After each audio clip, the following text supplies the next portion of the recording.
আসসালামু আলাইকুম। সবাইকে শুভেচ্ছা জানাচ্ছি মাসুম মাহবুব। বাংলাদেশের খবর নিয়ে হাজির হয়েছে লাইভ সেশনে। আজকের উল্লেখযোগ্য ঘটনা, শেষ পর্যন্ত কি ত্রয়োদশ সংসদ নির্বাচন বানচাল হতে যাচ্ছে? ইতিমধ্যে রাজনৈতিক অঙ্গনে এগুলো নিয়ে ব্যাপক আলোচনা চলছে।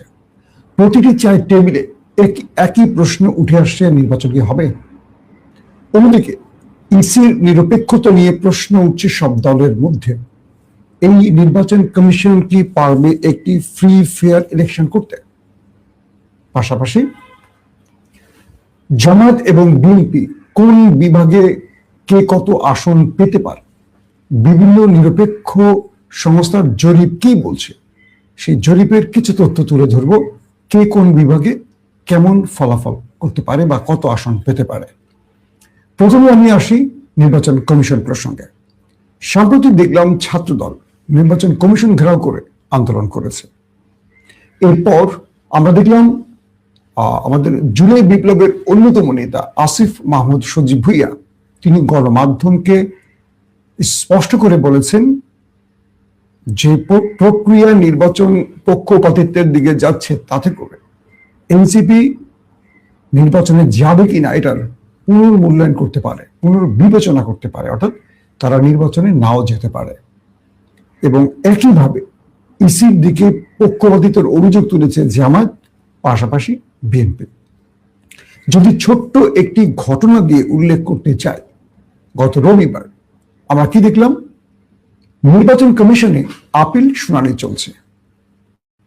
আমরা ইতিমধ্যে দেখলাম যে বেশ কজন হেভিয়েট প্রার্থী তারা বিভিন্নভাবে ঋণ খেলাপি হওয়া সত্ত্বেও নির্বাচনের বৈতরণীতে টিকে গেছে। অর্থাৎ রাষ্ট্রীয় নিয়ম অনুযায়ী কোনো আইন প্রণেতা বাছাইয়ের ক্ষেত্রে, অর্থাৎ মনোনয়ন চূড়ান্তের ক্ষেত্রে ঋণ খেলাপি হওয়া যাবে না। কিন্তু আমাদের রাজনৈতিক নেতা যারা আওয়ামী লীগ, বিএনপি বা যে দলেরই হোক, যারা রাজনীতি করেন, তারা প্রত্যেকেই মোটামুটি ঋণ খেলাপি বলা যায়। এবং এই নির্বাচন সময় আসলে অনেকে ঋণ শোধ করে বা কোনো না কোনোভাবে নির্বাচনের দৌড়ে আসার চেষ্টা করেন। তো এবার যেটি দেখলাম যে নির্বাচন কমিশনে চট্টগ্রামের আসলাম চৌধুরীকে নিয়ে একটি আপিল শুনানি চলছে, এবং সেই শুনানি চলাকালীন অবস্থায় সব দলেরই অংশগ্রহণ ছিল। হঠাৎ করে আমরা দেখলাম যে নির্বাচন কমিশন 10 থেকে 15 মিনিটের একটা বিরতি ঘোষণা দিলেন, যে আপিল শুনানি চলছে, 15 মিনিটের একটা বিরতি। এরপর প্রত্যেকটি দলের লোক সেখানে বসেছিলেন। পাক্কা 1.5 ঘন্টা পর আবারও আপিল শুনানি চলে।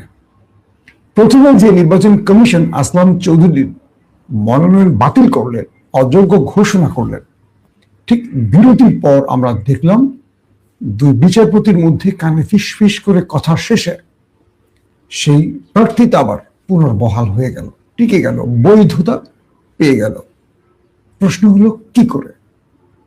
আসিফ মাহমুদ সজীব ভুইয়া বললেন যে একজন ইসি মানে একজন কমিশন কর্মকর্তা বা কমিশনের পক্ষ থেকে যখন অযোগ্য ঘোষণা করা হয়, এরপরই 15 মিনিটের কথা বলে যে বিরতি হয়, সেখানে 1.5 ঘন্টা সময়টি লেগেছিল এই কারণে যে মির্জা ফখরুল ইসলাম আলমগীরের নেতৃত্বে একটি প্রতিনিধি দল নির্বাচন কমিশনের সাথে রুদ্ধতার বৈঠক করে, এবং সেই বৈঠক শেষে নির্বাচন কমিশন বাধ্য হয়ে বা চাপের কাছে নতি স্বীকার করে এটিকে আবারও বৈধতা দিয়েছে, আসলাম চৌধুরীকে বৈধতা দিয়েছে। এটি হলো এনসিপির অভিযোগ, এবং অনেক গণমাধ্যম কর্মীরাও এই বিষয়টিকে উল্লেখ করেছে।